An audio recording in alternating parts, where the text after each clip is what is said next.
if you're looking at the numbers, a lot of times you get discouraged. You know, that sometimes they don't get on stuff until the rest of the world get on it. Facts. Has that been an issue for you? Are you one of those people that send, you know how in your Facebook you could put 99 people you shared it with? Are you one of those people? For sure. Okay. I still do it. So I think I'm a little too proud. I'm about to start doing it though, because guess what? I'm never too proud, bro. I'm talking about, I do it to the point where I remember my co-host Monk Money, his cousin had came to the show one day. Like, she was just in the neighborhood. She was like, I'm gonna drop in while y'all recording. And I remember she told me, like, dog, I had to stop following you because you be damn near spamming me. And you know what? I still didn't stop. I don't give a shit. And I'm gonna tell you why though, because like my man, shout out to my man Miles Dixon, dog. He told me, he was like, dog, everybody on earth know who McDonald's is, and they still advertise 20,000 times a day. So like, what make you think that you ain't got to do it? And I was like, dog, you know what? I'm on it.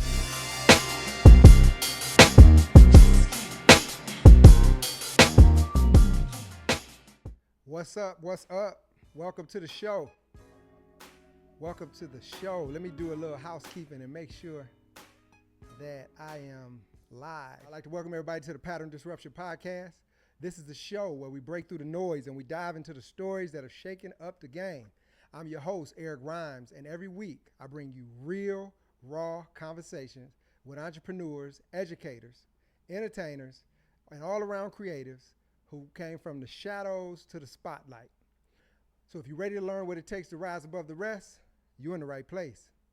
Let's break some patterns and start the show. When I started my podcast, I didn't reach out to any of my peers and try to get any advanced knowledge about doing podcasts. So I'm gonna give y'all the ups, because I know some people out there are interested in doing podcasts and doing live shows.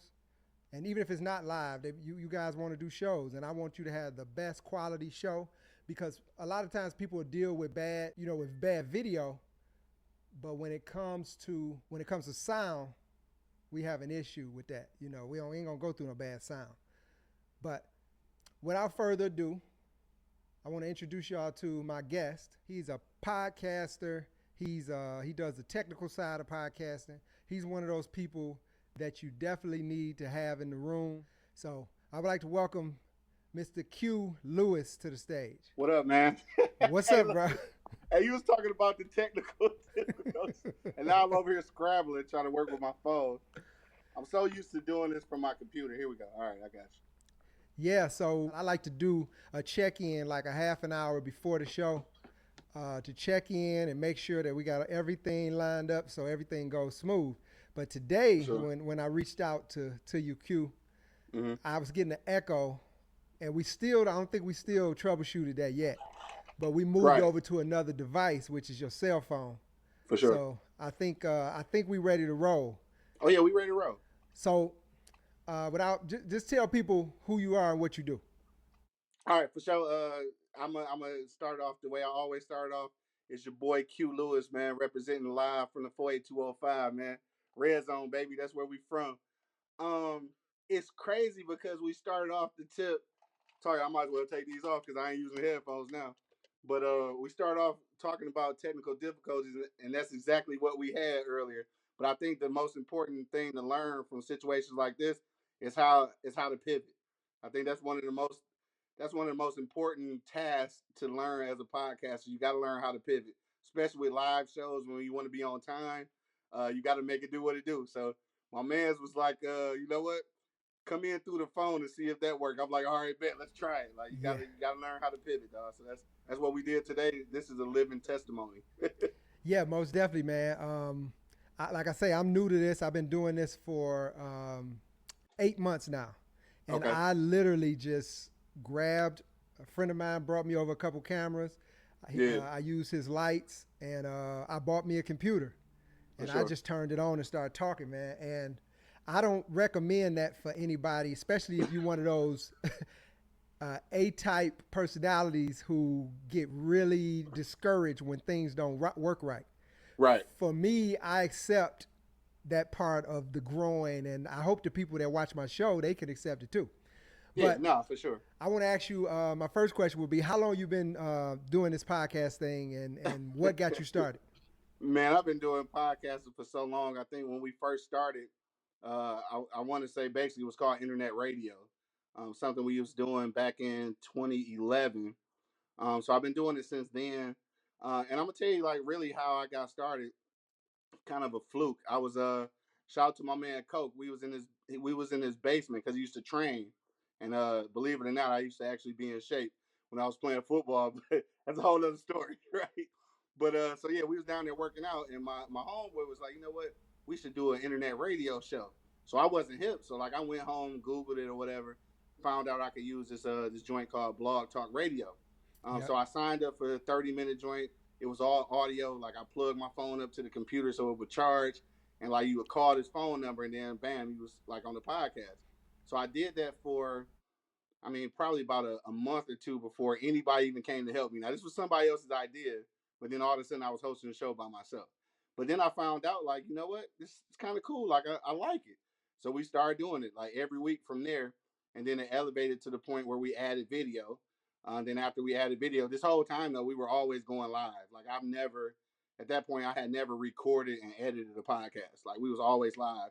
So I think that's where I got that ability to like pivot, like right on the dime, because like we've always been doing it live, and that's kind of how it started. Like basically somebody else's idea, and then and then I ran with it. I'm Yeah. like Steve Jobs, right? I took the apple and I ran with it. Nah. So Blog Talk Radio, man. You done told your age, man. What Yeah. school did you go to?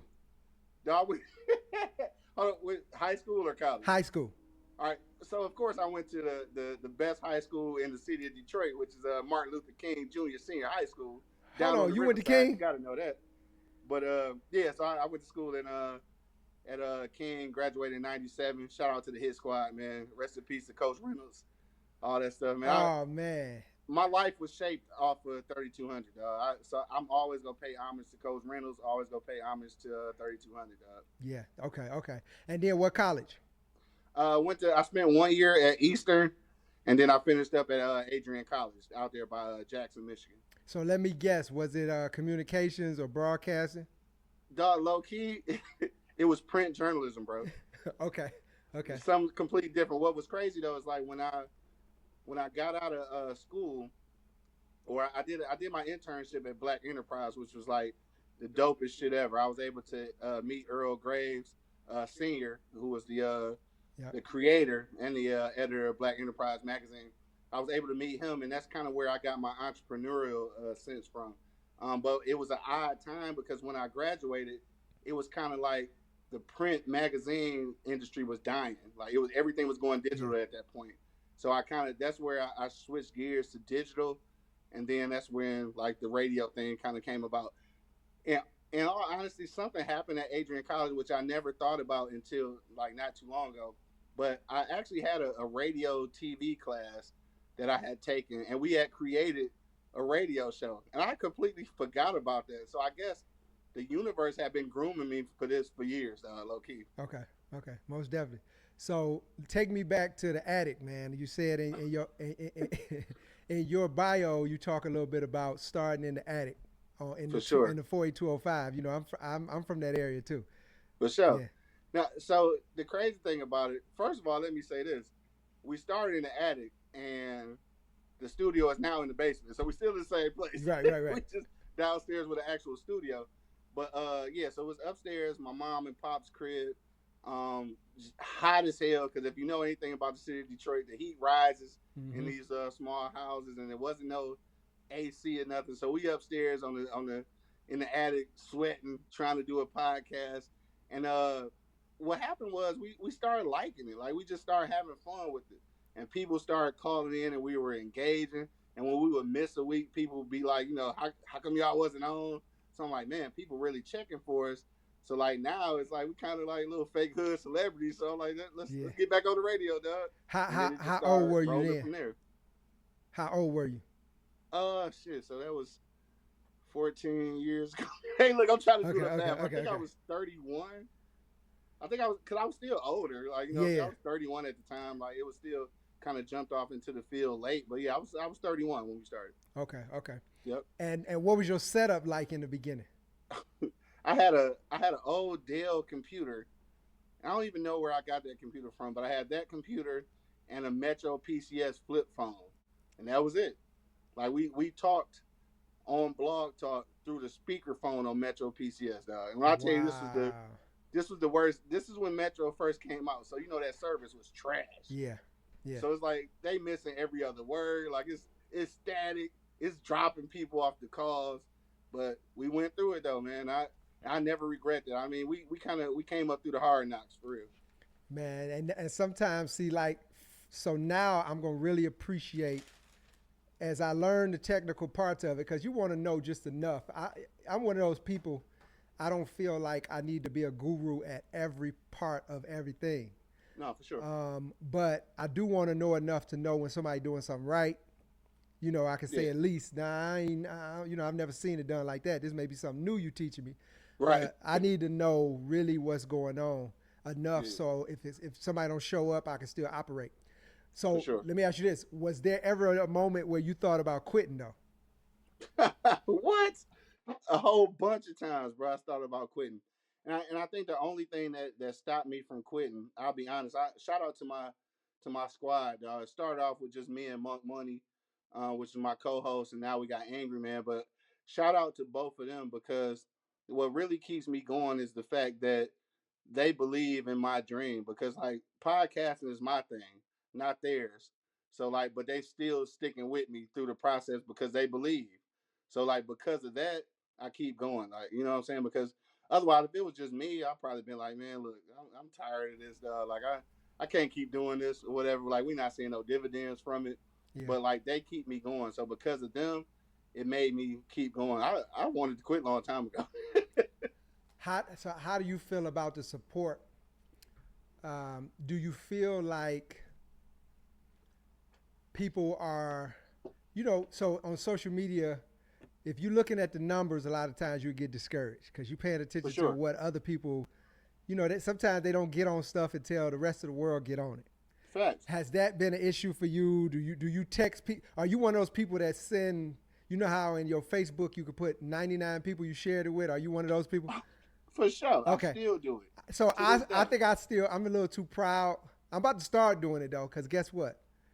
I'm never too proud, bro. I'm talking about I do it to the point where I remember my co-host Monk Money, his cousin had came to the show one day. Like she was just in the neighborhood. She was like, I'm gonna drop in while y'all recording.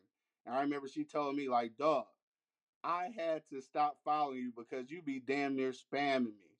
And you know what? I still didn't stop. I don't give a shit. And I'm gonna tell you why though, because like my man, shout out to my man Miles Dixon, dog. It's another pioneer in podcasting in the city of Detroit. He told me, he was like, dog, everybody on earth know who McDonald's is, and they still advertise 20,000 times a day. So like, what make you think that you ain't got to do it? And I was like, dog, you know what? I'm on it. Okay, yeah, that's a dope perspective too, man. Because I'm telling you, I've been thinking about doing it, but it does feel evasive sometimes. Man, I don't care. Yeah, and I'm working on that, man, because sometimes people really don't see you. They really don't see you. Yeah, and then the more people see you, that's one part about doing this. Once people get used to you being there, it's this, I think, who was that? Oh, it was the guy who did the circuses. His name is P.T. Barnum. Oh, Barnum, yeah, Barnum and Bailey. Yeah, P.T. Barnum said it takes 7 times at least for a person to pay attention to you. The first time he don't pay attention. Second time he don't. Third time he might tell his wife. The fourth time, but he said by the 7th time, but if you stop at any period along that time, you lost all that momentum that you had. I'm trying to tell you. And I've done that in so many different projects that I've been working on. This is one where I committed to 100 shows. I said, I'm not even looking at the clock until I got at least 100 shows. 100. And I still feel, I still, every now and then you look at it and you say, my followers moving slow. You start comparing yourself to other people. How are you when it comes to that? Do you find yourself comparing yourself? You know what? I used to do that, but honestly, my thing now is and I heard my man's what's dog name LaRussell say this. He's like, dog, you pull up if you got 10 people to see your show, then you rock the shit out them 10 people. Yeah. And that's the way I look at it. Like I look at them numbers like, yeah, some people can get on and go viral, do some goofy shit and kind of make it pick up. But like I'm trying to do this for longevity. So first of all, let me say this too though, because I guess I didn't really mention this. When I got off into the podcast joint, like I did the podcast because like my homie was like, let's try it. But in real life, like I write too. So really, my thing was just to become popular enough on podcasting that people recognize me so I could sell books. Like honestly, that's really all I was doing. So then after that, I just realized for me, podcasting is a tool to move around. So I'm not really concerned about the numbers. I'm I'm more about the quality than the quantity. Like it's the people that I've been meeting because of podcasts, not the amount of people, but the quality of people I've been Yeah. meeting. Use this podcast to get to wherever you're trying to go. So like if you're trying to be like some kind of a paid artist or a paid host or something like that, like use this as your vehicle to be seen, because like that's what happened for me. And after that, I started doing so many podcasts. I still enjoy doing this, like don't get me wrong, but like now I like being on the other side of the camera. I like doing the production side of it, because I know what it was like to come in and have to do everything yourself. Yeah. And I also see how cool it is to just pop up to the studio and somebody else doing all the work. All I gotta do is talk. Yeah. That's love right there. And I want to be that for somebody else, because I don't necessarily have to be on the mic. Let me make it look sweet for you. Yeah, yeah, yeah, yeah. I like that, man. That's a dope way of looking at it. And you said something about you writing. What do you write? Man, I'm all over the place, bro. I started off writing poetry, so I got a few published poetry books. I've got a one act play that I've written that I want to kind of get with some of my filmmaker friends to see if we could turn that into some kind of like little YouTube short or something. Then the last two though I wrote kind of happened in 2016 when I was out in Colorado. My mom's ended up passing away from stage 4 lung cancer. So I came home to bury her. Then I went back to Colorado. So like I'm out there living like on my own, far from home. But it gave me an opportunity to grieve by writing this book. So I wrote a book similar to the Fire Next Time, right? So Fire Next Time by James Baldwin is basically a letter that he wrote to his nephew. For me, this one is called "Late into the Evening," which is basically a letter written to my mom's, Okay. posthumously, obviously. Okay. But like it gave me the opportunity to grieve. It's crazy because people was like, "Dog, you going back to Colorado? Like you going out there by yourself? Like then you just bury your mom's?" Like it was crazy, but that's how I worked through it by writing that book, dog. And that was like one of the best things that I could have, ever done. I wouldn't recommend that for nobody to go be isolated 1,000 miles away from your family, but it worked out for me. You know what I'm saying? Yeah. Speaking of isolation, I'm down in Nashville, Tennessee now, away from everybody. Oh, shout out to Tennessee. Yeah, yeah. So I know exactly what you mean. It was something I needed to do to go through. Being somebody that's ambitious and being ambitious, being somebody that's always feel guilty because you know the abilities that you have, and you Yeah. know the distractions are really what's keeping you No. stagnant Yes. Yes. and just not Yes. being consistent. So I had to purge myself. You know what I'm saying? Yeah. I had to pull myself out of everything that's comfortable. And like Mhm. I was saying in a previous podcast, I was saying like, I got a decent situation back home, but Right. um, in these times with the way the climate is, with inflation and all that, it's not the best time to do it. But I'll be 50 this year, so I Yeah. mean, when am I going to do it if I don't do it now? If You know not, what if I'm not saying? now, then when? Exactly. So, Right. but you said the name of the book is Late into the Evening. Where can you find that at? Yep. It's that and the rest of the stuff is on Amazon. So, late into the evening, a letter to my mama is what it's called. That's Okay. on Amazon.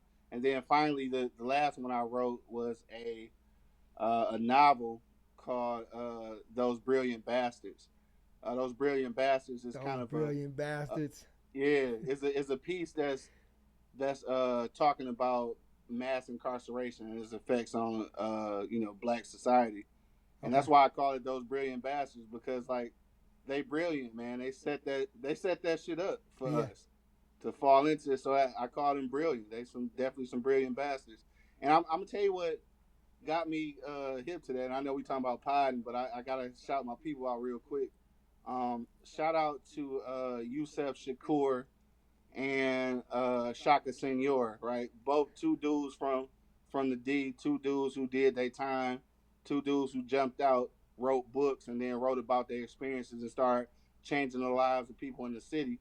I met them two dudes, and like their story was so real, and their story was so like what I knew it to be, but to hear it firsthand Yeah. from them, I felt like, damn, I want to write something about it. I ain't never been inside, but I talked to them enough, and I got enough family members who've been inside that I was able to kind of write a fictional story that's based in non-fictional truth, though. So Okay. and that's what that was. So shout out to both of them guys, Yusef and Shaka Senor.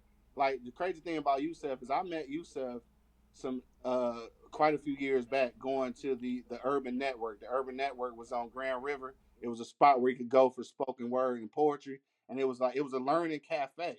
Like dude had an internet cafe before it was a thing. Like he came out of jail and was getting his people together. So shout out to my dog for doing that. And like they inspired me to write that piece. So shout out to both of them. You said factual. What was that phrase you just used? Oh, it's a fictional story in a non-fictional reality. Okay. Okay. Yeah, for sure. All Cause like right. the story that I'm telling not real, but the circumstances are Oh, real. okay. Okay. Yeah, for Yeah. See, sure. I had to come on, man. I had to get my Oh yeah, my yeah, wheels. yeah, yeah.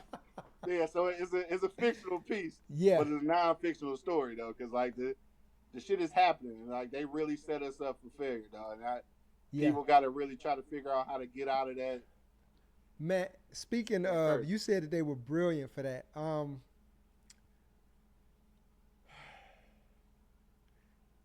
Do you feel like that's? I feel like you could create that environment, Yeah, and it's probably they were the first to do it, but it's yeah, really human nature that they it is. used. You see what I'm It saying? is. So calling them brilliant, I'm just like it's actually I don't care who you put in the spot. Yeah, You could put anybody, and all you do is take away their homeland, cut them off from right. that, and it's a bunch of Yeah. different factors. Well, no. The fact that they did it is not brilliant. The fact that they doing it and making us believe it's not happening Okay, is there what's we go. brilliant. Yeah, yeah, yeah. I Yeah, agree. yeah, I agree. I agree. yeah, Okay. yeah. The act of it ain't brilliant. That's regular shit. But Yeah. the fact that they doing it in a way where we don't even know it's happening Right. is brilliant. No, that's real. That's Yeah, real. So for sure. how did your people react when you first said that you were starting a podcast? Did you get support? Shout out to my auntie, man. Rest in peace to my aunt Gwen.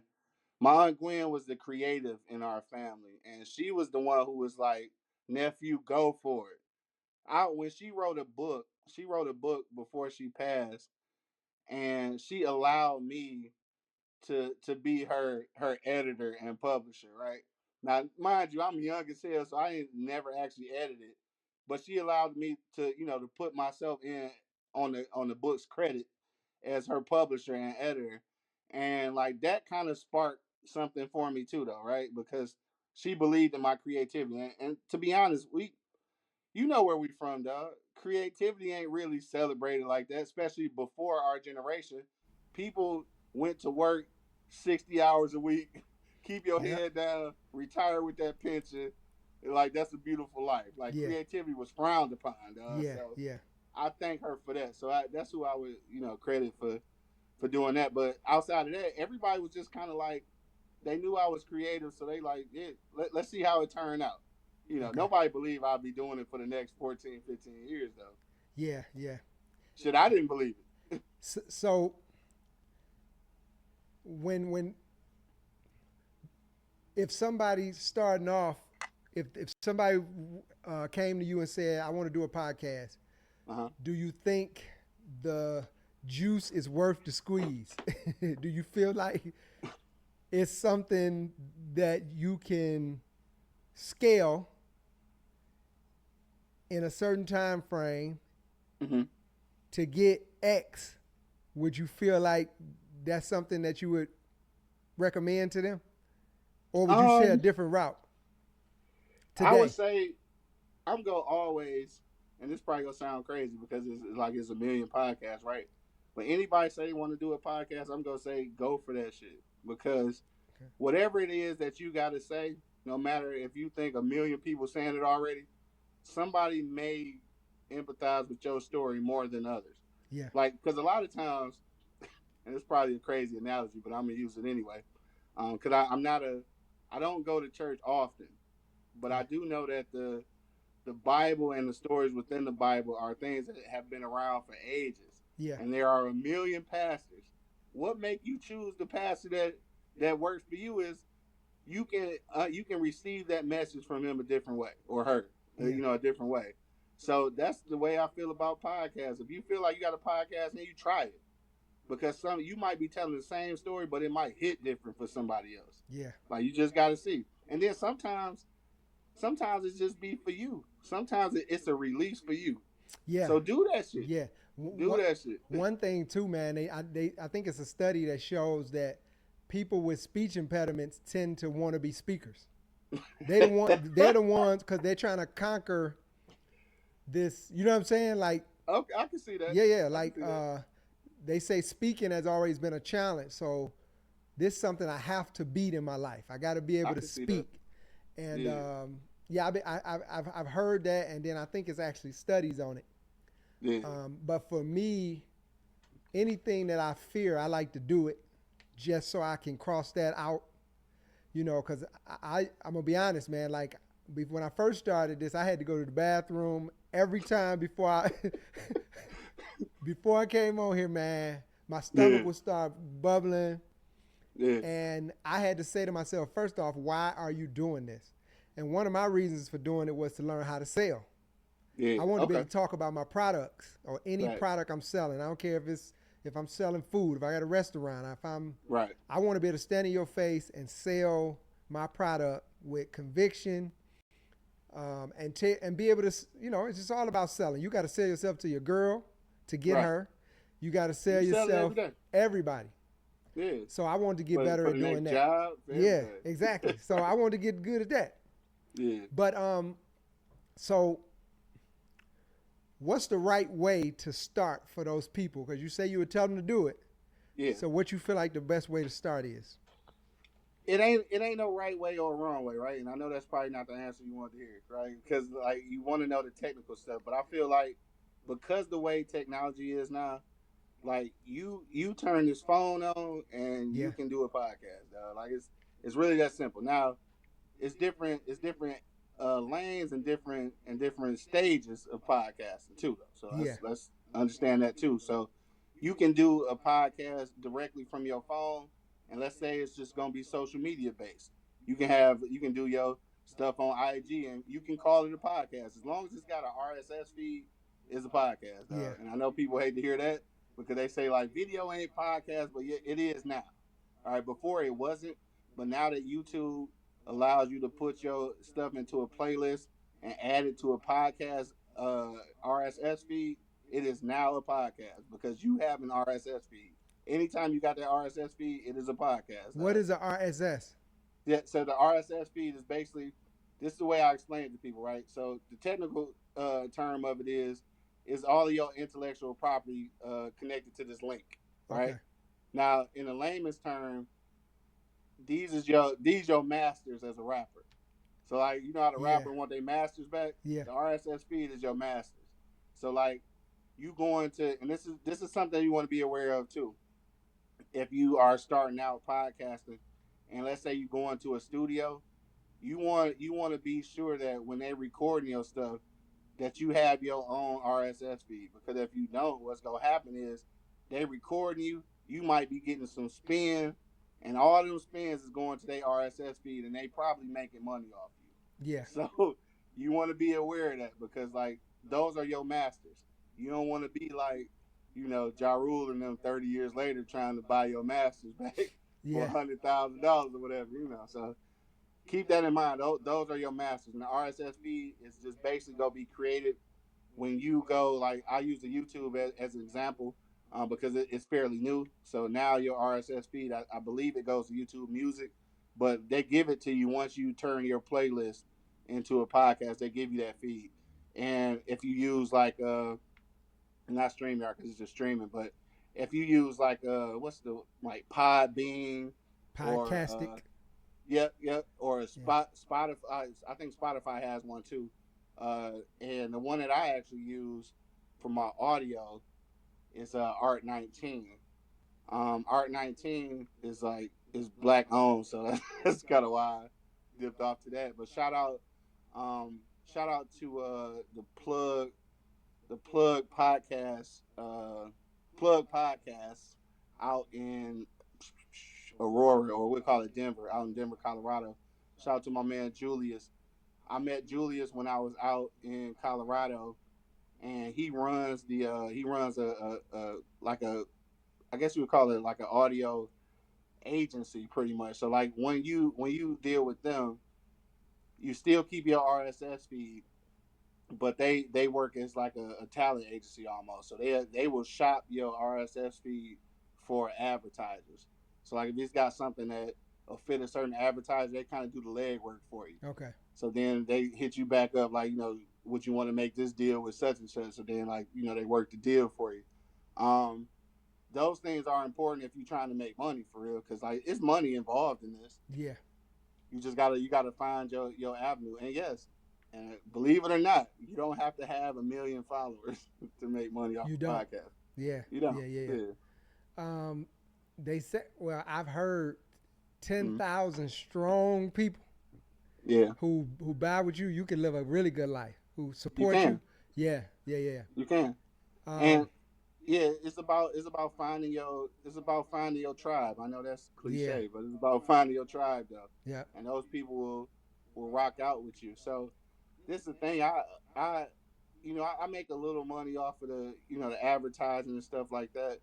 But for me, I really just position the podcast community for as leverage for other things. Like, Yeah. so I use it to get into speaking engagements at these podcast festivals where you get paid to do that. You know what I'm saying? So then you leverage it for opportunities that will get you to a check, if that makes sense. Yeah. I think I saw you. You went to a podcast, like a seminar, Yeah. or Oh, yeah. and that's another thing too, man. Like in real life, you can't tell me or you can't convince me that you're a podcaster if you're not ever interested in going to conferences to connect with other Yeah. podcasts. You Yeah. can't convince me. Like Yeah. I don't want to hear that Yeah. shit. No, that's real. That's real. Yeah. They had one downtown on Lafayette at the. It's a new. It's a new hotel down there. They had one, and I was actually working down there, and I saw it. There was a bunch of people there. So it's a whole Yeah. community out there, man, where that people No, for doing sure. this. That do this for real.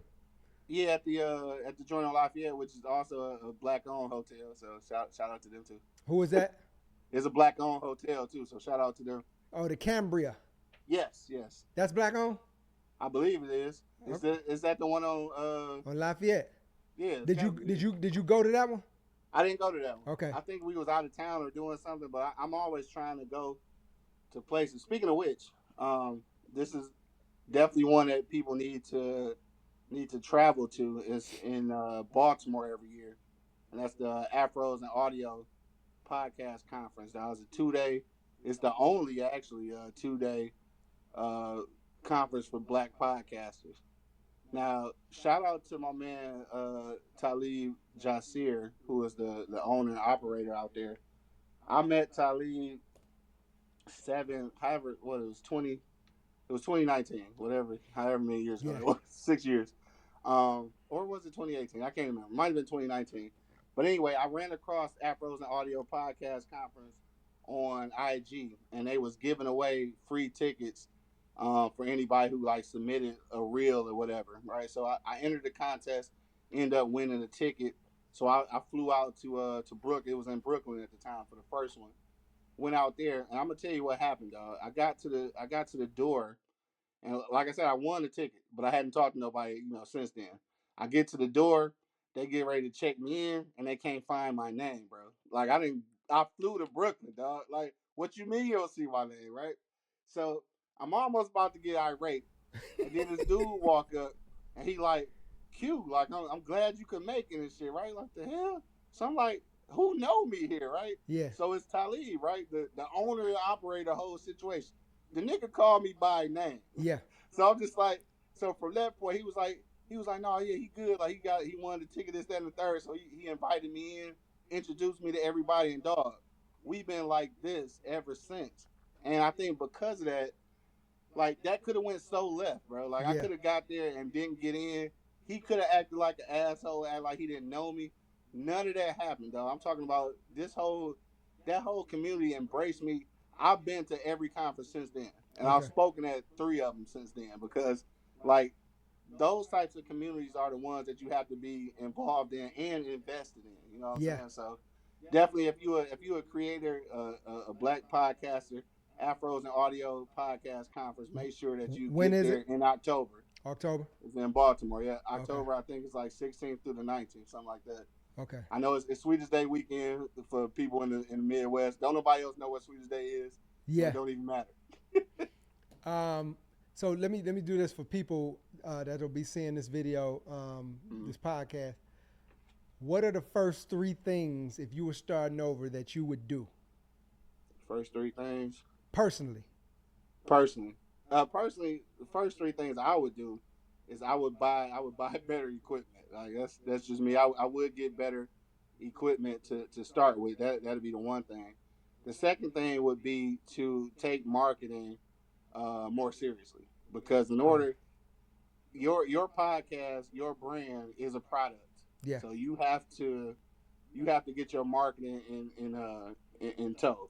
Now, the third one, well, actually, I guess I'll say 2.5, because when you're doing the marketing, you got to identify who go be your listeners. Yeah. I think that all go hand in hand with the second one. The third one I would say is I would have started networking sooner, and I think that's an idea that I can say now, but maybe back then there just wasn't enough podcasters to network with anyway. So I didn't have nobody. Yeah. So real quick, I want to shout out Miles Dixon, who is the owner of Podcastic. I want to give a shout out to Kyrie Frazier, who's the owner of Detroit is Different, because these are dudes who've been doing it for so long and doing it at a high level that definitely they are inspirational for me, and I reach out to them for information. And that's the thing too that people got to understand about podcasting, especially black podcasters. All you gotta do is ask. There's some people that want to tell you the game. Like you just gotta ask. Like they're not gonna reach out to you and tell you, but you can reach out, and they will definitely share the information. And I'm one of those people too. Like, just hit me up. Like I have no problem, because like if I can give you some information and make you go viral and you blow up, I'm okay with that, dog. Yeah. You're not stopping my grind. I don't care. Right. Yeah. No, that's real, because I think I found you through Coke. Yeah. Oh, for sure. Okay. Yeah. So I think we were already friends. Yeah. Or something, but he sent me something from a podcast. You were doing a live at an event. Yeah, for sure. I'm talking about, like, it was crazy in the background. Yeah. Yeah, and I'm like, okay, this it was is at the movie studio, I believe. This is different right here. They about to do a podcast with all this talking and people moving behind them. And yeah. And that caught my eye, caught my attention. Then I started watching and seeing what you were doing. So I said, definitely, if this is a brother that knows how to navigate through this and is excited about doing it, because you seem like you're excited. And, for sure. You know what I'm saying? Sure. And that's one part, man. People kind of attach to your energy behind what you're doing. Yeah. They don't have to be nobody watching you. But if you feel like you into it, Mm-hmm. it'll give me more. I'll be more apt to get into it too. Yeah. Yeah, No, I'm telling you. And when we did that joint, that was at Collective Studios out in Southfield. Shout out to all of them. I was working with Lazar Favors, um, and he was like, because I also do a bourbon review podcast, and that's what we normally do. But he was like, pull up. We go set up in the bar, and we go let y'all go for what you know or whatever. So like, what we did was we interviewed people and basically asked them about what bourbons or what spirits they enjoy when they're making films, that kind of thing. And what was amazing about that though, and shout out to him for allowing me to have that opportunity. But what was amazing about that is the pure number of actors and actresses who knew me already. Like that was crazy. Like they calling me cute like that. I know you. yeah, yeah, So I love that though, and that fed my energy too. And I was just like, that's what it's all about. Like having some fun, interacting with people, giving people a spotlight. Because like when I'm on the mic, the spotlight ain't on me. It's on whoever we talking to or yeah, whatever scene we at. Like that whole thing. That's why even when you were reaching out saying like you wanted me to be on the podcast, I was telling people like, damn, I'm damn near nervous because I ain't used to being on this side. Like I don't oh yeah, talk yeah, about yeah, myself. yeah. Yeah. So you don't do a lot of Nah, interviews. I don't. I don't do a lot of interviews at all, and I'm about to change that though. Yeah, yeah, Cause I feel like I need to. yeah, I told a couple of stories. I started just thinking about the things that I've been doing, and I need to share that because like somebody might be sitting next to their computer right now saying like, I'm not from this certain place. I don't know these certain people. I can't do this. So I just want to be here to tell people like, bro, I'm coming from, we coming from the trenches, bro. Like yeah, if you can get out of here and get on the microphone and get equipment.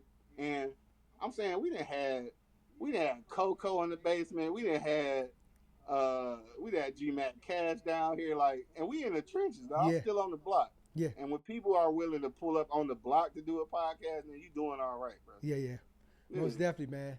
And I like your setup too. I don't know if you're in a studio. It looked like a studio. It looked like a studio. Yeah, You yeah, yeah. can't tell now because you're looking at the water rings in the roof now. Yeah, yeah, but but no, seriously, like I mean, it's clean. It's clean, Yeah, for sure. and it's For sure. quality. And Your sound is good. I learned that from just like from going around to seeing other people's studios. Like I'm literally a student of the game for real. Like Yeah, I feel like you gotta be that. Like we was in Philly one year for cause that was the Afros and Audio Podcast Festival would move from city to city at first, but they chose the home in Baltimore. We was in Philly. I was out there with my man Miles, and we had did the circuit for the day or whatever. We was back at the room, and I threw on the Joe Budden podcast. Then I had watched Detroit is Different, and then I was just watching some local podcasts like Philly because we was in Philly. yeah, And he was like, "Dog, like what you doing?" I'm like, "Bro, I'm watching podcasts, dog. Like I want to see how other people do stuff. Like yeah, because at the end of the day, we always learn. Like Hoopers is watching film. Like yeah. people playing basketball, they watching film. So Yep. this is my film. I'm watching film. Okay, So okay. you got to I suggest that too. Like if you serious about this, you gotta see how other people doing it. Most definitely, Yeah. most definitely. So, is it a system that you follow before each episode that keeps you like running smooth, or you just everything is off the cuff? It depends on what we doing. Like for the for the wake and bake show, it's all off the cuff. Like, Okay. I ain't gonna lie. Okay. Normally we just high. Like Yeah. it's off the cuff. But like for the beards, bourbon, whiskey podcast, that's all. That's all selecting the spirits. That's deciding how many episodes we go do. Just kind of like, and that's the norm. So we figured that out. It's me, Angry Principal, and my man Bo. We put those together. So we kind of have a regular meeting beforehand to see how many we want to do, which ones we want to do. Are we doing all black spirits this time? Like we kind of figure that Yeah. kind of thing out. And then that is I won't call it a script, but it's a set. Yeah, Yeah. I guess we call it a script because Okay. we come through with the introduction, then we pop the cork, see how that sounds, then we see what the nose is like, see what the taste is like, and then we do a rating system. Like that's just what it is. Okay. Now, what we do after that though is something that we call the happy hour. Now, the happy hour is a live show that we do after we film all the reviews. So you never know what's gonna happen there because by the time we did those reviews, we drunk. So Yeah. you never know what's gonna happen. That's there. what I was gonna ask you. Is the bourbon show, is that a show that is live or? Yeah, the reviews aren't live, but then we do a live show at the end of everything. So okay, but the body of the show is all taped. It's recorded. Recorded. Yeah, it's recorded. And who does the editing? You say what? You do the editing? Yeah, so I do all the editing, all of the recording, all of the audio editing. I do everything. So I wouldn't suggest that, but what's the best editing software that you suggest? Best editing software for me is always gonna be Adobe Suite. So you can use your what do I use? Premiere for the video. What's the Adobe Audition for the audio? Those are the only two I use. I know other people use like Audacity and stuff like that. I never really got into that. Like I had started using Adobe from so long ago. Like back when I was in Colorado, I did an internship at their like public access channel out there, and in my internship position, I was editing audio podcasts while I was out there. So they taught me how to do that from Audition, and like I stuck with that the whole time. So I use Premiere, and then sometimes I use what's the other one? Final Cut. No, I don't never use that. Yeah, I ain't never used that. Okay. I ain't never used that. The Illustrator. Okay. Yep. So you don't use a MacBook? Yeah, I got a MacBook. Oh, okay. Yeah, okay. So but still, I never use like Garage. You ain't use Final Cut? Nah. Okay. Nah, what is GarageBand, whatever, something.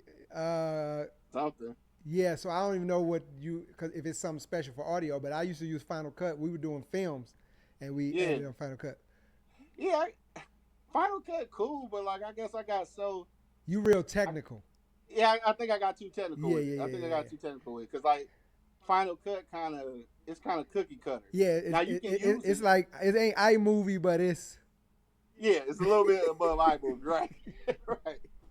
So yeah, I got him to Adobe, so I need to be able to manipulate like every little thing. So, okay. Yeah, we talked about the system. So what's one mistake that you made early that people need to avoid?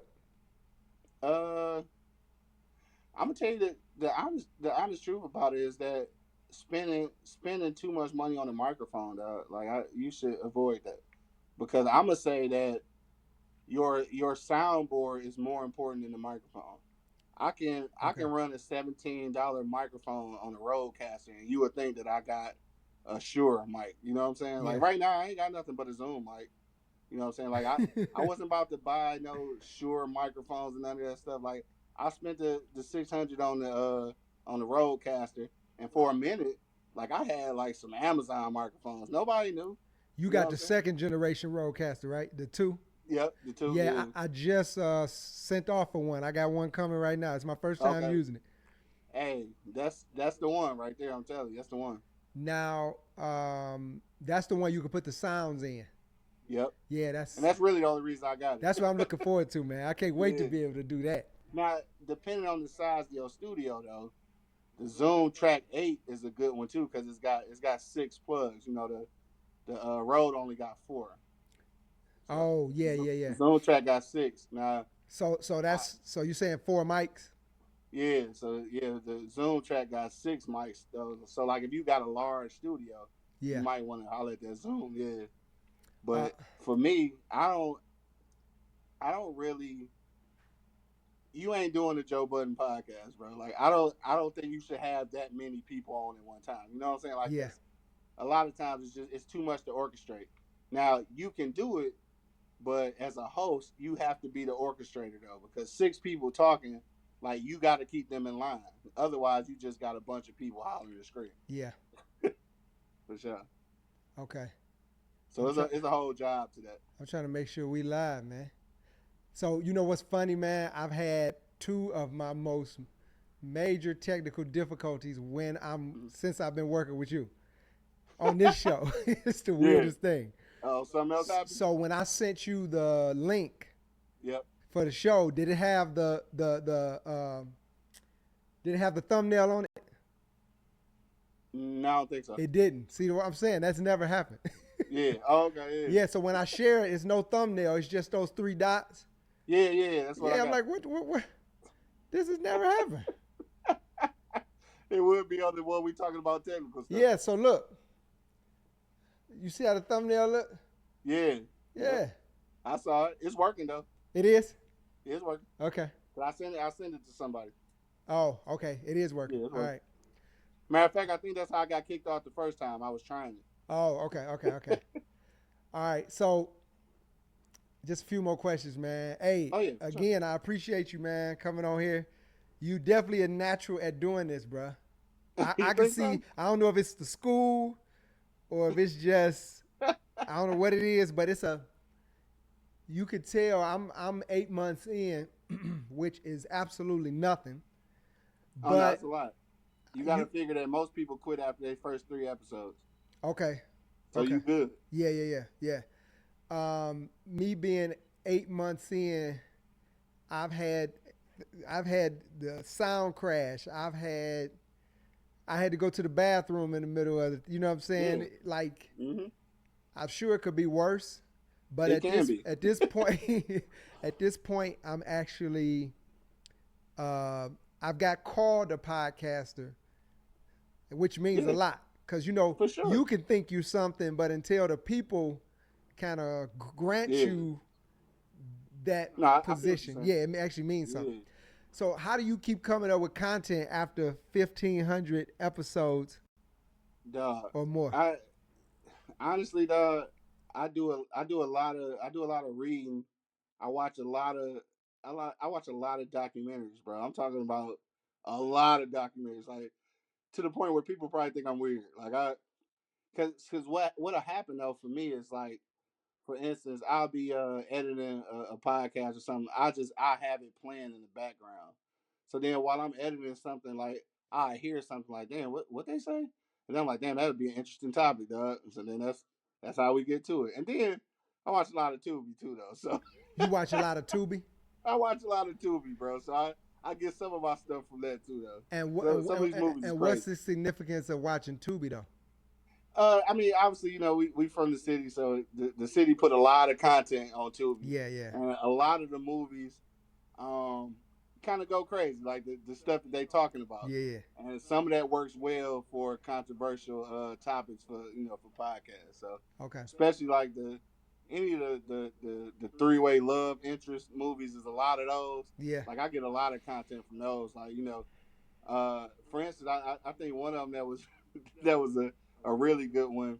It's just about what do you do if you once you find out that a child isn't yours after so many years. You know what I'm saying? So like, you get that feedback from from the women's standpoint and the guy's standpoint. And bam, now you got it. That's a whole podcast episode. Yeah. So yeah, it's kind of how that works. Yeah, I've been hearing that lately. I think it was a post going around where a lady was saying like, how you gonna do that to a baby after you find out? Yeah. Hey, so it turned into some controversial stuff, but like we do that for the Wake and Bake show because it's not so serious, you know what I'm saying? So like every now and then we do have like for real, some serious topics where you really got to put some thought into it. I try to keep that one light though because it's entertainment. Yeah. Now other times it's a little more serious. Speaking of like more serious, I guess I should mention. I'm super excited because today is the first day of SmartCast. Right, I was able to produce my first corporate podcast for Smart Bus, and I know it's gonna be people that congratulations, so they're not gonna know what I'm talking about. So Smart is the Suburban Mobility Authority for Regional Transit, one of the biggest transit systems in Michigan, and I was able to produce their very first corporate podcast, which debuted today on their YouTube channel. So super excited about that because now all of those times that the sound crashed, all those times that the computer shut down, all those times have paid off. Now I've been able to transition my production from independent to corporate, and like for me, that's a major milestone, bro. Mm-hmm. Like I'm really super excited about that. Yeah, congratulations Again, on that, bro. thank you, man. Appreciate it, dog. And again, shout out to Kyrie Frazier from Detroit is Different because he worked with me on another corporate project with with the same company and kind of showed me some ropes. So shout out to him for even giving me that game. And shout out, dog, real quick, how far is Nashville from Memphis? 3 hours. 3 hours. Yep. I am. I will need to introduce you to somebody. You will need to make this 3 hour trip. Shout out to my man Larry. What is Larry last name? Damn. So Larry runs Kazukian, right? You gonna have to write this down because you ain't gonna never remember it. So it's KUDZUKIAN. What is Larry last name? Jesus, he gonna kill me. But so Larry runs Kazukian Studios in Memphis, and just like Detroit is different, just like Kyrie Frazier, they work predominantly in the community. So all he does is corporate podcasts. So they do the mayoral podcasts, like the people in the government, like they doing those kind of podcasts. I met Dog at a conference a few years ago, and we clicked. Mm-hmm. And what's amazing about my man Larry, he called me the other day, like 2 days ago, blew my mind. I gotta give him his flowers for this. Completely made my day, bro. Like he called me, and I was like, "Big Larry, like what's going on?" And he was like, "Dog, I didn't even want nothing. I just called to tell you that I see you, bro." And I was like, Yeah, yeah, "Damn." yeah, yeah, yeah, yeah. Like for him, it's like he on a major. For me, to me, he on a major level, and for him to see my growth was like amazing. Like just Yeah, for him to tell me like, "Dog, I see you keep doing your thing." It was it for me, dog. yeah, That was it. So yeah. it be those times like that that will keep you going because sometimes you be like, man, I don't want to plug in the machine. I don't want the sound to fail. I don't want to deal with the echo. Like Do do you still get the jitters before you go on every every time, time? Yeah, every I time. think it's actually a little healthy, so you won't take it too lightly, and because you're Exactly, taking up people's time, and for people's time sure. is important. So I don't want to Yeah, be on here just so lax to the point where, and you know who was a master at that? Kevin Samuels. Like yeah. Kevin Samuels. Don't tell nobody else that. Don't tell nobody else that, man. No, I mean I'm talking about his presence on camera. He would tell No, you get the lights up or I'm shutting it down, as if facts. it was just so the Yeah, audacity yeah. of you telling me, because I'm the reason that you can do anything, but you telling me No, for rest sure. his soul. You Right, telling me like if I don't like this, you cutting this off. If you cut right. it off, then you losing money. For sure. But we Yeah, wanted to see his it so presence bad. commanded attention. Yeah, yeah, yeah. For But sure. so what would you say is more important, audio quality or content quality? Mm. Damn, that's a tough one because, like, honestly, I'm gonna say audio quality because if they don't know what you're saying, it don't matter what you're talking about. Yeah, It don't matter what you're and I say audio quality too because again, I know I said earlier that the video portion of it is still a podcast, but when you really break down the nuts and bolts of it, as far as advertising goes, the audio is more important than video. yeah, Like because when brands reach out to you to do like reads and stuff, reads reads ain't going as far on video as they are on audio. So you need to have your audio on point. So when you reach out to these advertisers, they can pull that audio and allow you to put a read into that audio. Like the video is still important. Don't get me wrong, but if they don't know what you're saying or if it ain't clear, then like you go miss the mark. So definitely make sure that your audio is on point. what do you mean by read? Yeah, so a read is just like basically a ad. So they'll give you their product and then they got like a tagline that you got to read. That's all it is. So Okay. just like you ever watch $1,000,000 worth of game? Yeah.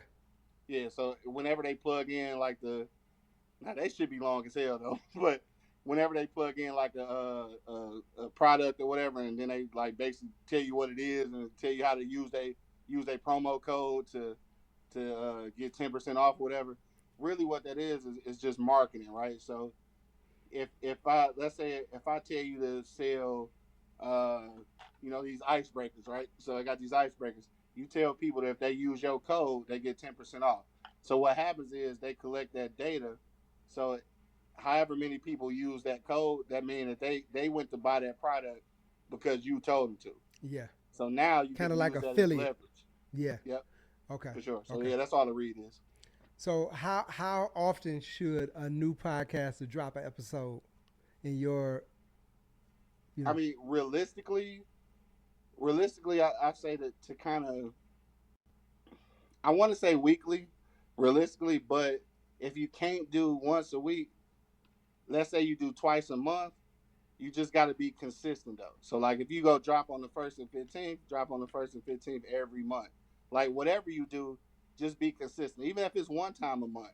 Now, I can sit here and tell you to do a podcast every day, but you'll get burnt out. You know what I'm Yeah. saying? So once a week, I say is doable, especially if you're recording. It's doable because you can basically, depending on how long the show is, you can shoot a few episodes at one time. Yeah. Because like with the bourbon show, now granted we drinking, but we shoot about 5 or 6 of those at one time. So like that's a month and a half of shows right there that we bang out in one weekend. So Okay. Okay. yeah. So how do you grow your audience without sounding like you begging? You grow your audience first by understanding who your audience is. I think that's the first thing. So basically what you do is you figure out who your audience is and then you cater to them. You know what I'm saying? So like what we did, for example, I used the Wake and Bake show. Once we start like getting kind of regulars, like people who would comment all the time because it's live, they would comment as we're recording. So what I would do is, and this is probably tedious, but what I would do is I would check, like I would follow these people to see what they're interested in. Oh, Like so okay. some of the people who commented the most, like maybe we'll talk about some stuff that I know they're interested in.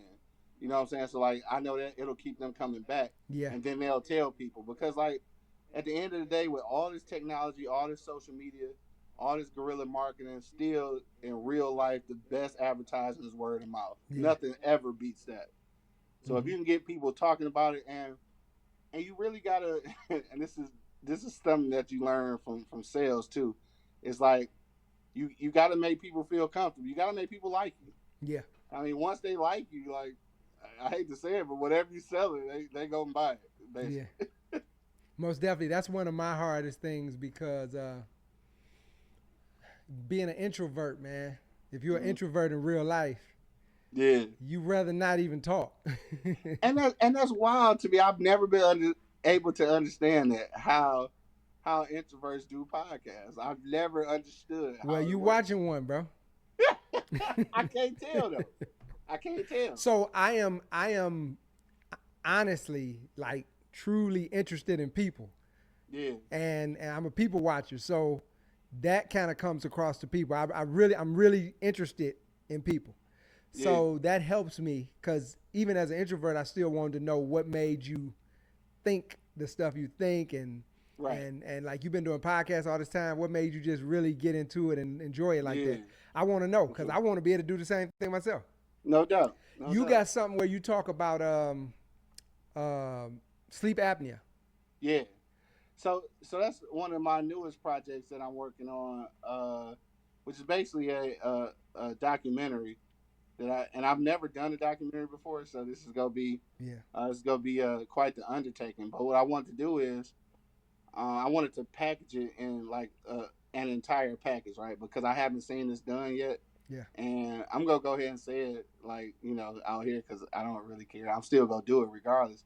But what I want to do is I want to deliver the actual documentary, a podcast, and a book all together, right? So you'll have the book outlining my experience and how I found out about being diagnosed with sleep apnea. So that'll be the book, the written version. The podcast will be interviewing like other people who have sleep apnea or sleep study professionals, Yeah. and then the documentary is going to focus on five actual people who I'm going to basically will be telling their story about how they are living with, sleep apnea. I thought this was important because honestly, I had never heard of it. I didn't even know what sleep apnea was. And then one day, real quick, I'll tell the story. But No, take your time, bro. I had I had like an open wound on my leg somehow. I don't know how this happened, but like it wouldn't close. And then like I had trouble sleeping after that. And I started going to the wound care specialist to get that taken care of. But then like my leg would just start swelling and it would never go down. And then Yeah. like I couldn't go to sleep. So then one day, and this is kind of embarrassing, but I'm gonna tell it anyway because at some point it'll be in the book or in the documentary. But one day, I woke up in the middle of the night and like my nuts had just got enlarged, like they had just swelled up, right? Wow. So to the point where I couldn't even close my legs. So like that point, I had to go to the doctor. So Yeah. I get to the emergency, and dog telling me what's going on. So he telling me basically what's happening is because you're not sleeping at night or you stop breathing like when you're sleeping, Yeah. that the blood is trying to create oxygen, but something's missing, so it's creating water instead of oxygen. So now your body just retaining water. So that's what happens when you have sleep apnea. Like your body trying to do the regular function, but since you're not breathing, while it's trying to create oxygen, it's creating other shit. That's Yeah. where the fluid buildup and all that shit come from. So that means that heart issues, all kind of stuff, is because you're not sleeping for real. And Yeah. I had never heard of sleep apnea at that point. So I got diagnosed, got my machine and everything, started using that. Like shit, lost like 60 pounds in water weight just off rip after everything started draining. And I started really being an advocate for that shit because like ain't nobody trying to die in their sleep, bro. Like when you can avoid it. Yeah. So off rip of that, shout out to my brother, who ended up getting diagnosed with it too. I was such a big advocate. Like he didn't want to go get tested. He didn't want to get nothing. So like I'm telling him my story, kind of got him around to it. He finally ended up going to get tested and got his machine. And now he's so thankful for it. And I was just like, dog, if I can do that for him, I feel like it's so many other, and I ain't just trying to keep it to us, but I'm concerned about the black community. So Yeah. I know it's so many other black people out there, especially black men, living with sleep apnea and just think they having a hard time sleeping and they really killing themselves. So I'm like, I need to, be the one to throw it out there. So that's kind of what I'm on with that. So because you weren't sleeping, your body couldn't repair itself, basically? Yeah, basically that's basically how it works. Yeah. I know a few people when that you got have sleep I'm sorry. No, go ahead. I would say when you got sleep apnea, basically it's just like interruptions in your breathing. Yeah. Yeah. So. Yeah. Now, when you sleep, so let's just say you wake up every time you try to catch your breath. Yep. Yeah, because I've seen people doing it. I be chilling at my guy crib, or yeah. I didn't even have females. Yeah. There's women too. Yeah. Yeah. And they wake up, because I'm a light sleeper. Yeah. So I'm like, dang, you good? Yeah, they gasping for air. Yeah, they gasping for air. Yeah. And people will live like years on years doing that, and that's breaking your heart down. Okay. Yeah. So are you ready to tell the name of the project yet, or is it a name for it, or you just? Oh yeah, it's a name for it. So it's what is the name? Oh my God, I'm gonna call it a working title right now. I'm sorry. Dying to Sleep is the name of it. I think you said the name of it. Yeah, before. I said it. Yeah. So dying to Sleep is the name of the project. There's already a YouTube page. I got a couple of videos out already. I did a couple of partnerships with Lofter, which is a sleep apnea supply company. So I did a couple of projects with them. They actually flew their social media guy out to record that stuff. So like they recorded it for me, like right in my living room. So I'm looking to get back into another partnership with them to try to get this thing moving and get some other sleep apnea product services to help split the bill basically. Yeah. Do you have a completion date guesstimated or? Yeah, I had one last year, but then because of setbacks, that didn't happen. So okay. I'm just gonna say probably early 2026. I'm assuming because I've gotten some more video equipment, so I'm a little bit more comfortable doing some of the shooting myself, which I wasn't comfortable doing before. Yeah. You want it to But be now that I've quality. got a little bit of corporate experience, Yeah. I can figure it's some things I can do on my own. Okay. I can make this go faster, you know. Yeah. Yeah. So you stand up, but what does the machine do? The machine basically sleep for you. So like what happens is it's so I have a BiPAP. Some people have a CPAP. So that just means the BiPAP means it's going bilateral. So it's sending air in and it's taking air out. So it's kind of like not a respirator, but I guess you could say similar. I guess like because it's kind of breathing for you. You know what I'm Okay. saying? So and that's what I have. So it allows me But you to said what's the name of the other one? a CPAP. So the CPAP just means it's going one way. Okay. So it's just forcing air in. I had to have a BiPAP because like I guess my shit got pretty bad. Yeah. When I first got it, I actually had the machine, and in addition to the machine, they were feeding me oxygen as well. Like it was that bad. Like they had to put oxygen.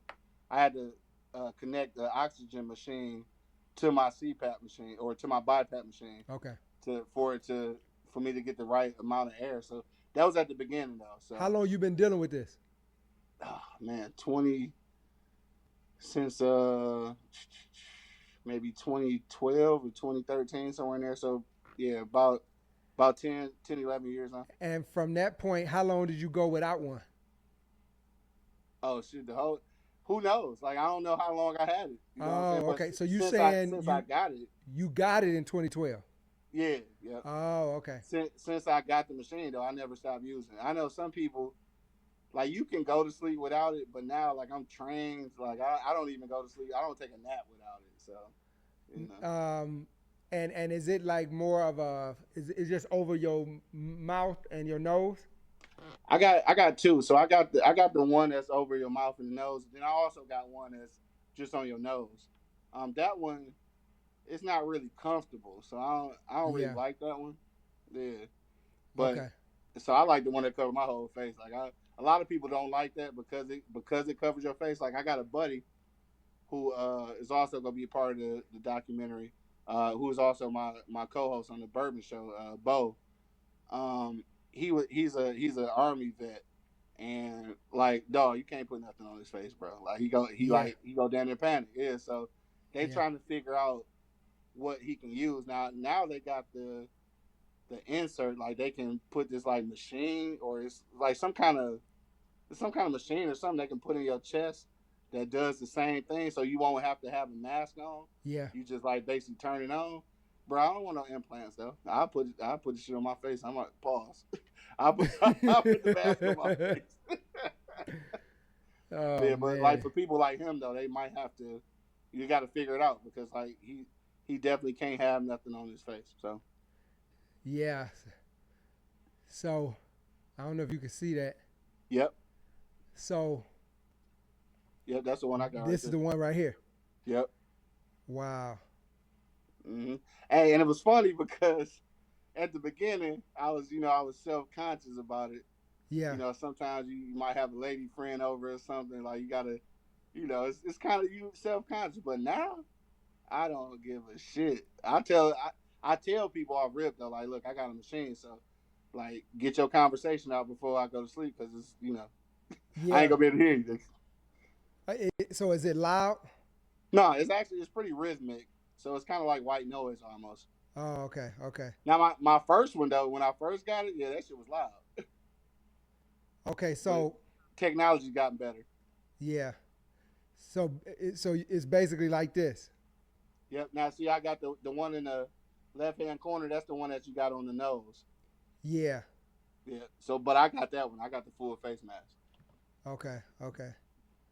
Yeah, man, that's serious, bro. I've seen. It's very serious, and I don't think enough people understand what's going on because like you got to figure it's like this. You gotta wonder how many people are dealing with high blood pressure and heart issues that are happening because they're not sleeping. Yeah. So while you over here giving them blood pressure pills and all this stuff, like you're not taking care of the for real problem, which they stop breathing at night. Yeah. So if you stop that part from happening, then maybe you won't even need these pills. But they pill pushers anyway. So Yeah, no, that's a good thing, man. yeah, You can save a lot of people, and then like you say, people don't want to talk about it. Now, can you get rid of it? yeah, probably. No, I'm saying like, Pro- is there one day you see a day where you won't need it? for me, maybe not, because now, well, I think what it is though, honestly, a contributing factor obviously is gonna be weight. Yeah. So for me, probably if I lose enough weight, I probably won't need it. Now, for other people, that's not the same. Like my buddy Dale has it, and like he a skinny dude, but somehow he got it. I think probably something with the army. I'm not sure what happened with Oh, him, okay. but he a Okay. little dude, and like so losing weight not go help him. So like Yeah. I don't know what would get him off. For me though, it's probably the weight more than likely. So like if I actually start taking care of myself like I'm supposed to, Yeah. it'd probably be a lot easier. And at this point, I'm not even sure because like now I can probably sleep without it, but like it's a mind thing Yeah. now. So Yeah. now it's like, damn, if I try to go sleep without it, am I gonna go to sleep? Like I don't even know. So Yeah. Yeah. Um, you gonna make me try it one night? No, no, I ain't. hey, I'm putting that I shit already off. know, man. At some point, you had to get scared and alarmed, like, bruh. Yeah, Yeah. for sure, Yeah. Yeah. for sure. So when did you start seeing growth? Back to the podcast, Mhm. and knowing it was really working for you. Was it people saying something to you out? I think for me it was the time I mentioned about the young lady reaching out to me to host her event, Yeah. and then also like it's just the people and this is not even the people that I know. This is the people that I didn't know who started reaching out to me about the show. Yeah. Like, cause sometimes unfortunately we expect our friends to be the ones who support us. They probably won't be though. Yeah. And it's like when the people outside start reaching out, hey, I love what you're doing, like, or how come y'all wasn't on this week, like, so like people checking for you. That's when I knew, like, okay, we own to something. And again, shout out to my squad, Angry Man and Mark Money. I know that we own to something because this not their dream. Yeah. Like they could have been told me, like, bro, I'm sick of this shit. Like, you go podcast, we go do what we do. You know what I'm saying? Yeah. So, and they haven't yet. So that means a lot to me. You know what I'm saying? So would you say having a co-host is the best way to do it, or what? Man, look, I'm gonna say for me it is because I don't know how you do it, bro. I can't. Well, for one, I'm just not. I don't want to interview nobody. So I guess that's my thing. Okay. And so doing a solo show like without somebody to interview, like I wouldn't even know what to do because I did that at the beginning and it was, man, like it's you talking to yourself. You know what Yeah. I'm saying? Yeah. So Yeah. And you some talking to people do yourself, real not. good at that. I try to do it, and I've done a few, but I didn't get good feedback from those where I was just talking. Yeah, Because for one, I don't like to beat anybody over the head with my perspectives. I'm right. one of those. I don't know if I'm a sad, so Yeah, I basically I'm one of the, what do they call it? I'm just the diplomat. Like, yeah. I prefer you. I let you have your, Let you have. but I Yeah, want you to let me have mine. And a lot gotcha. of people don't do that, and people who don't do that are kind of interesting to me. Yeah. Like, so you mean to tell me I can't think the way I think? That's a Right, good show. But right. somebody that's real diplomatic and gonna let you think the way you think, and then I think the way I Mhm. think, it's kind of boring. I don't think you get that resistance that you need to keep people's Yeah, you need some attention. controversy a Yeah, little you bit. need that little controversy. Yeah. What's the biggest difference between creating for the streets versus creating like you just did that corporate thing? Um, I mean, obviously the difference is the audience, but I think also too is just for when you create for corporate, it's got to be a little more polished. Some of Yeah, the things that I might let go on the independent route, like some lighting issues or some sound issues, I might just let go. Like what, we find we're rolling it out. You can't do that with corporate because yeah, like it's a certain standard that's got to be up to, and if you want to continue to do other corporate projects, then that's got to be, you got to set the standard for sure. But also too, I guess now that I'm saying that out loud, I really need to have the same standard for both. And Yeah. at this moment, I don't, and that's something that I recognize. So I think that now moving into that corporate mode, I do see now that I need to have that same level across the board. Yeah. Why not? Like why shortchange the other one? Are you real anal like that's so if you look behind me, Mm-hmm. there is a shadow on that flower back there. Would you be real anal with that and change the lighting and all that? On the corporate side, yeah. Yeah, On my you side, see it's nah. a shadow off the plant. Yeah, and I would have never noticed it until you said something. Because when I did it, I'm like, I tried to get the shadow off. I changed the lighting in here, Yeah, but I don't even think I got enough lights in here. I only got three lights. that's all you need. Oh, Really, you just gotta okay. look at the angles. It's the angles. Yeah, However you yeah, shooting the angles. yeah. Yeah. Okay. So do I you? know a lot of people feel like the lights coming from up top beaming down is the best way, and that's not always the case. It is. It's not always the Oh, case. okay. A lot of times those create the worst shadows. Yeah, So yeah. if you do, you got to have something to offset it. So like if you got the lights coming from the top going down, then you need like these little I think they call them like pocket lights. They like little squares. Yeah. If you like put one behind your chair, it'll cancel out the shadow behind you. I got one of those too. Yeah. So yeah, you turn that mug on and like face it towards the ceiling, it'll cancel that one out. Okay, yeah, I'm gonna definitely try that. Mm-hmm. Yeah, see, those are things you just learn by trial and error. Yeah, Now yeah. there are some lighting professionals that know how to do all that without ever seeing the room. So I'm not one of those. You see how dark this is right here? Uh-huh. I hate that. I do too, but same thing. So the pocket light is for that too. Now the only thing about the pocket light is that if you don't have a hat on, you got to turn that light off. Yeah, then your forehead exactly. is shining. Exactly. Yeah.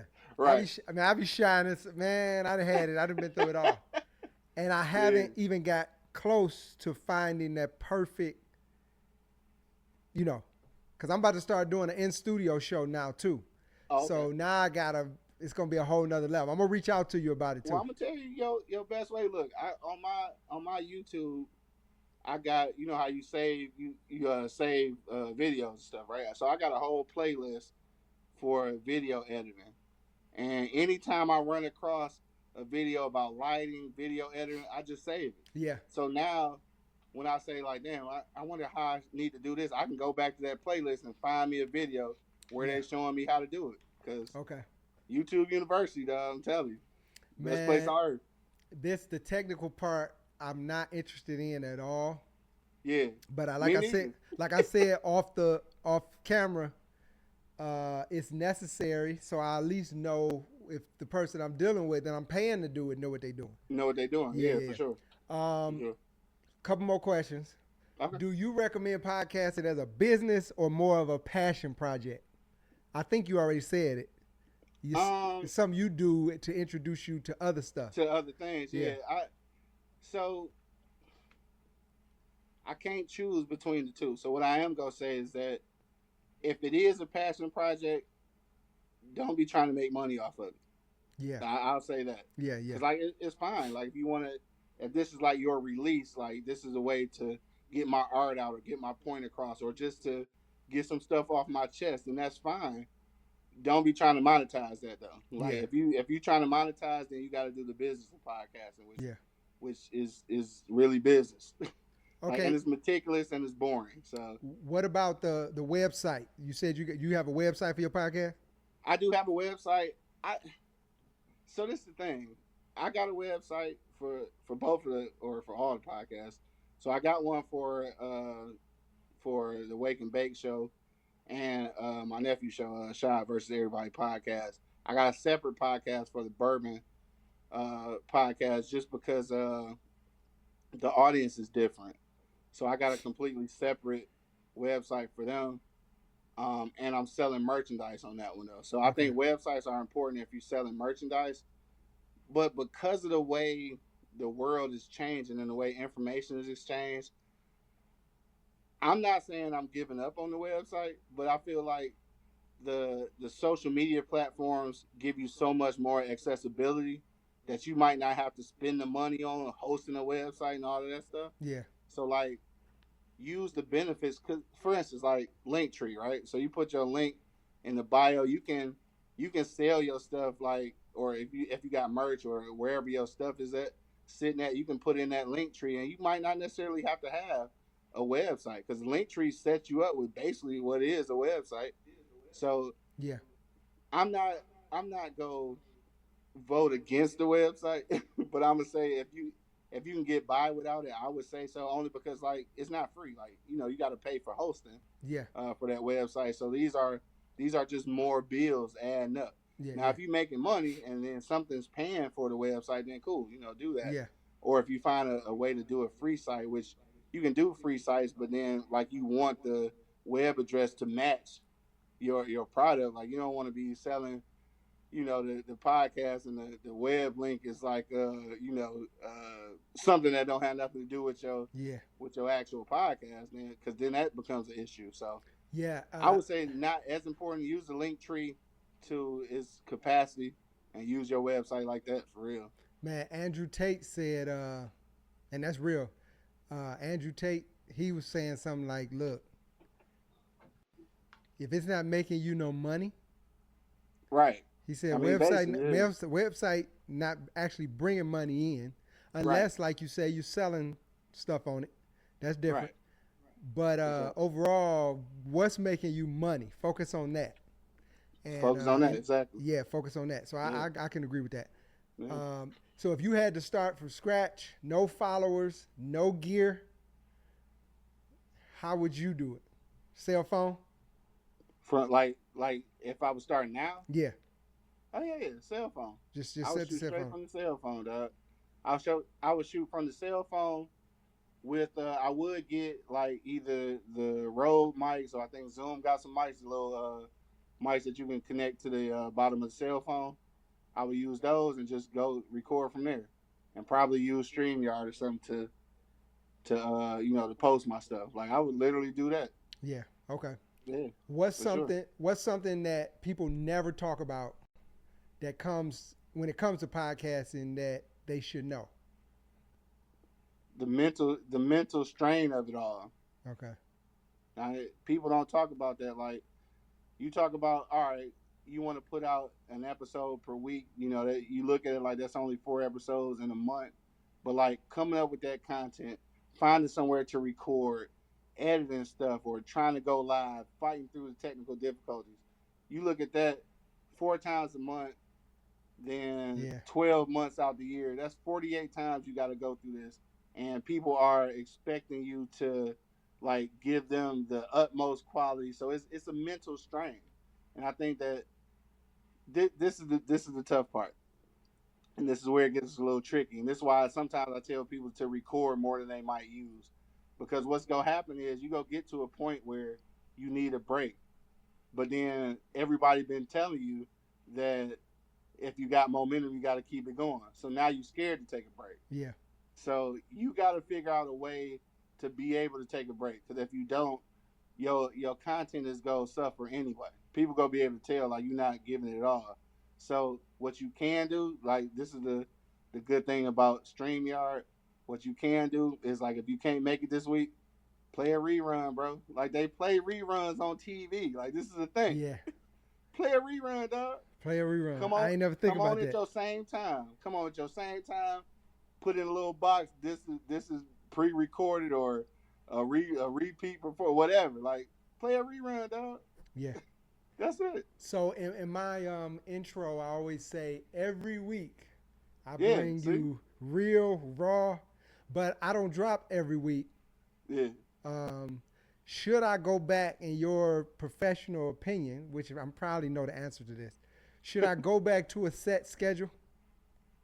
You should definitely go back to a set schedule, just so that, because people are, like, habitual by habit, yeah, by nature, we are creatures of habit. So, like, if you do something on Wednesday at 6:00, now I'm looking every Wednesday at 6:00. You know what I'm saying? So, like, for you got enough. Like, you just dropped on Father's Day. Yeah. Right. So that was yesterday. Right. So theoretically, this didn't have to happen today, right? Yeah. So what can happen is this the one that we're airing live, maybe a month from now can replay as a rerun, and you Yeah. can take the week off. You know what I'm Yeah, saying? yeah, Like yeah. you gotta look at it like that. Okay, okay. And Yeah, see, that's a practical way of looking at it, man. yeah, Because I'm gonna be honest with you. So what I would do is I shoot the show. I mean, I would go live, yeah. and then I would let it stay up on Facebook Uh huh. and stay in YouTube for about 2 or 3 weeks, Yeah, especially if it does well. yeah, Because you don't want to pull it down unless you really about to edit it and yeah. So like this one, what I'll do is that's why I didn't do it on Facebook. Uh-huh. Because so this is only streaming on my YouTube. Which only got 275 subscribers. Mm-hmm. So shout out to my subscribers. I ain't gonna say only. But what's crazy about your 200 and some subscribers is that your viewers is always more than that. So it's more people watching than they are subscribed. So people still watching though. Yeah, they still watching. Yeah, but, for sure. But shout out to the people that did subscribe, and that's another thing I don't get a chance to tell people, like, subscribe, share. Always do that. You know, if you like the content that I'm doing and you feel like it's value in it, you liking and subscribing it puts that in the algorithm, and it tells YouTube that it's something that people should see. So like, subscribe, and share. And now also too, how you doing your clips, your shorts?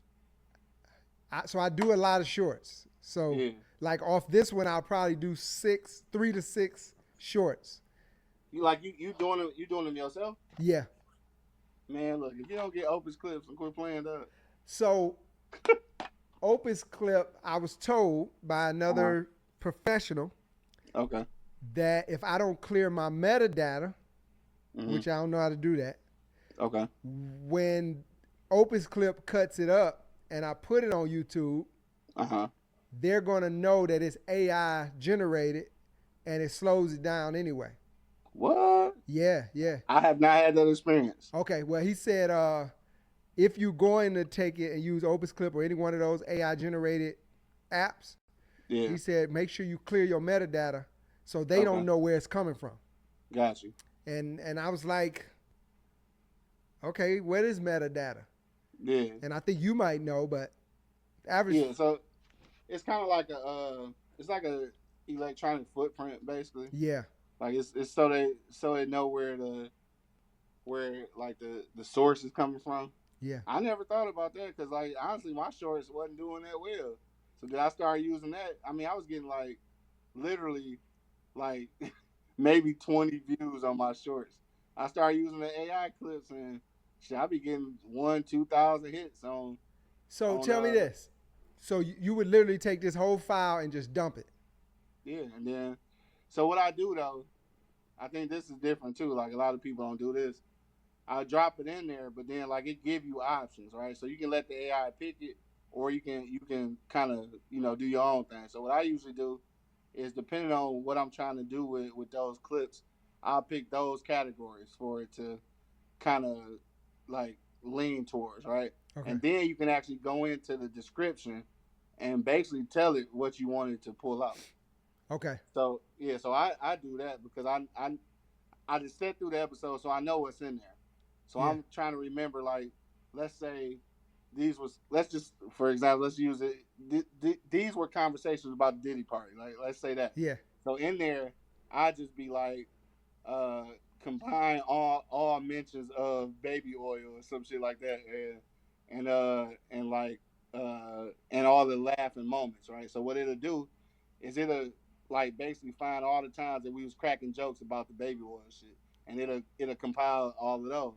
So then you go through. Now what I also do is I go in and change the description, like, because sometimes the description be kind of generic too. So like I change the description, and so it's a little bit extra work, but it's better than me because I literally go through here and I find it, bro. I was doing that, but then like I was doing so many other people's podcasts, like there was no way. You can't do it. No way. So and then I did just get Opus Clip. It's funny you just said this a week ago, but I didn't get the paid subscription, and I tried to just use it, and they said it was too long. Yeah, it's too long. Yeah. So you saying basically I could take this because right now we at 1 hour and 30 minutes. Yep. I could take this and drop this whole thing in there, and it'll cut up how many? Shit. With an hour and 30, it's gonna give you about 30 clips, bro. Oh, bro. Exactly. That's what I'm saying. That's what I'm saying. Revolutionize me. That's what I'm saying. So and listen then, to this like, though. From there you schedule it out. Like you doing this, you can take one day out of your whole. Let me see. Realistically, because it's gonna be probably about 30 clips. Out of all of those, you probably gonna get like 15 good ones that you really want to roll with. You can go in there and schedule those out. So let's say I'm gonna drop this one on Monday, this one on Tuesday, this one on Wednesday. Just schedule out, and Now, then it'll post them itself. But you taking your logos and putting them in there, right? Yes. Okay, so you just grabbing your logo, putting it in there. Let me ask you this. So I'm gonna tell you, I'm really partial to the ones with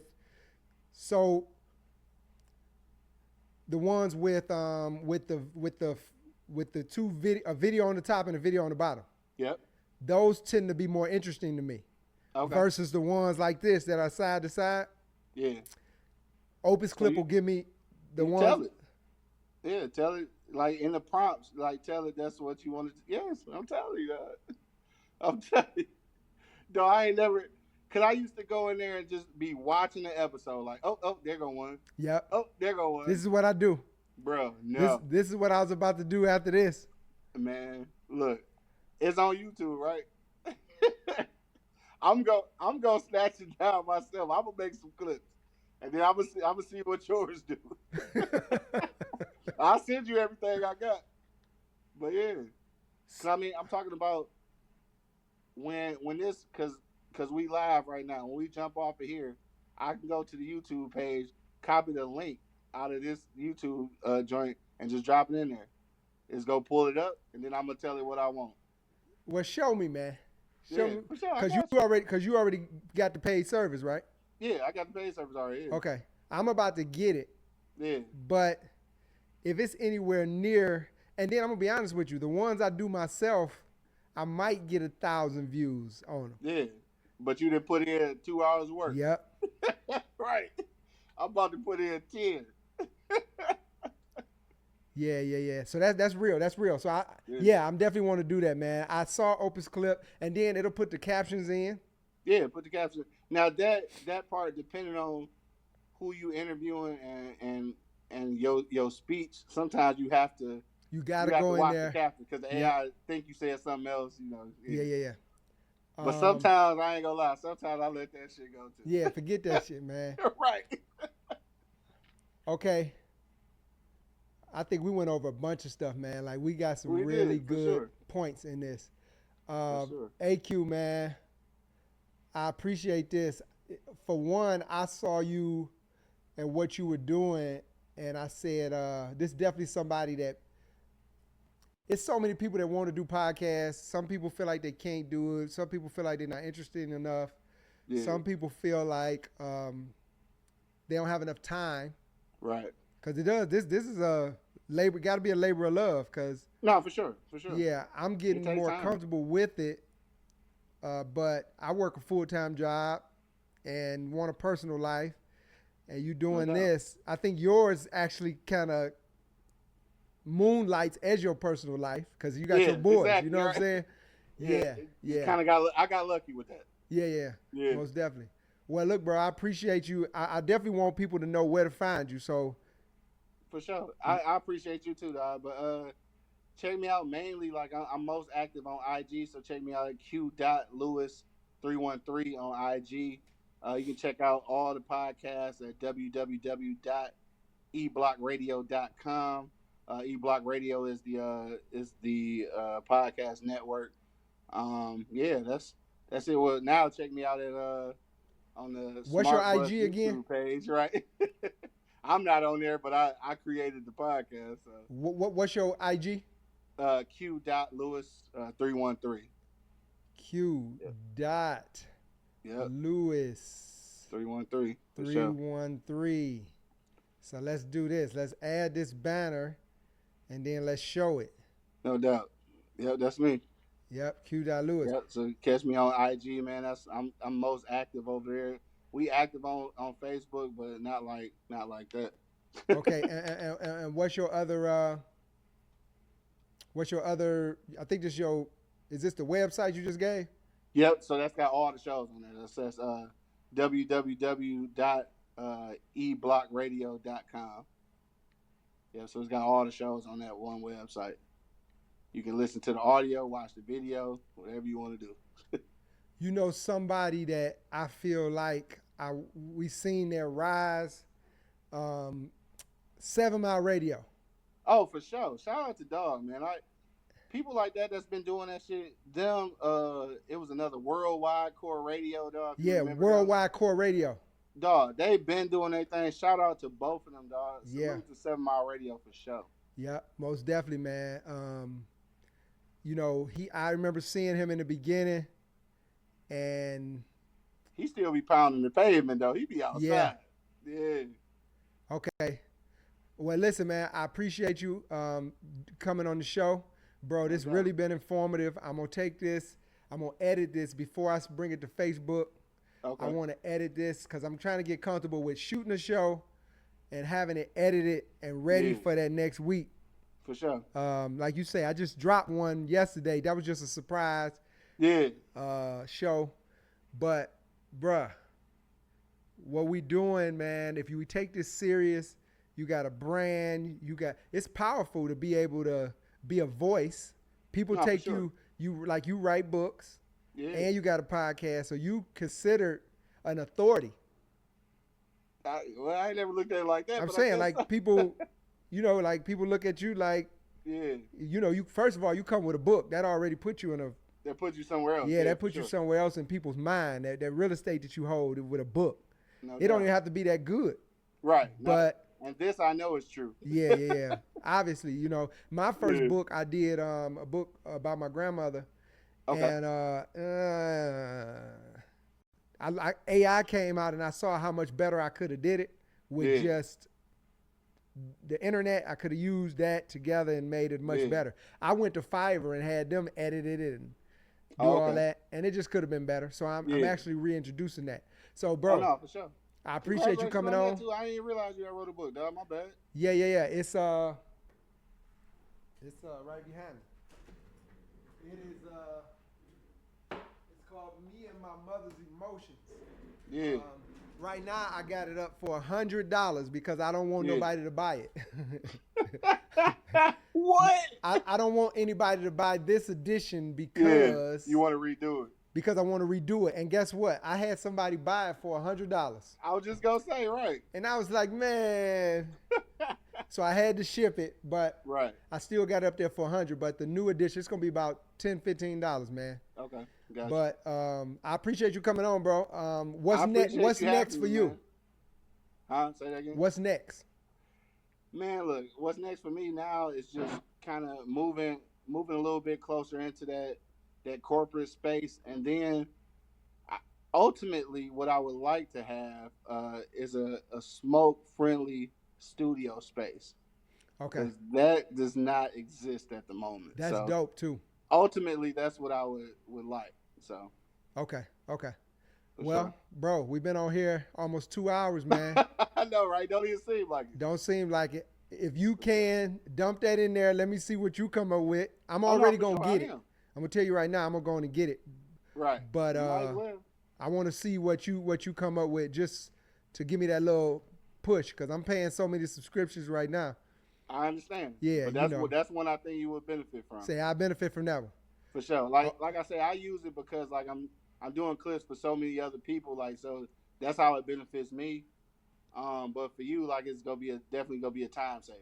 Let me ask you this: when you get off your shows and it's time to download, do you stay in studio or do you leave out of studio and then just let that link do the download?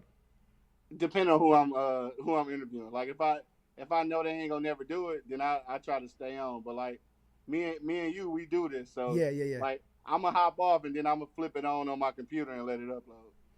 Bro, yeah, I appreciate you, we man. Do this. We do this. Hey, I look forward to working with you more in the future, bro. I'm gonna take you out the studio and do a conclusion to this, man. And then I call you. Well, you on your phone now, right? I'm on my phone now, yeah. Okay, I'm so gonna hop off and I'm gonna get on my computer though. okay, for sure. Yep. All right, peace, bro. Thanks All for right, being bro. here, Thanks bro. a lot. Okay.